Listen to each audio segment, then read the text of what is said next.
ئێمە وەکو ڕێکخراوی ئاشتیگەل ئەمڕۆ لە رێژەی کار و چالاکیەکانماندا هەڵساین بەدابینکردنی دەمامک و دەستکێش و پرۆشەرکە ڕێنمایەکانی تەندروستی تێدایە بڵاوی کەینەوە لە ناحەی ئاشتی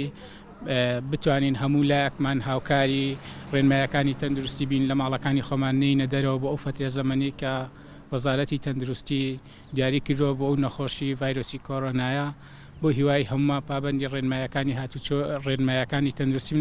ئێمە زۆر سوپاسی ڕێکخراوی ئاشتیگەل دەکەین وەکو نەخۆشخانەی ئاشتی و تیمی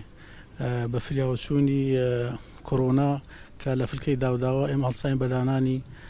ئەو تیمە بۆ چاودێریکردنی ئەو هاوڵاتیانی کە لە شوێنەکانەوە دێن بۆ ئێرۆسەردانمان دەکەن. ئێمە زۆر سوپاسی ڕێکخراوی ئاشتی دەکەین کە هەستا بە هاوکاریکردنی دانیشتوانی سنووری ناحی ئاشتی لە ڕێگای دەمامک و دەستکێشەوە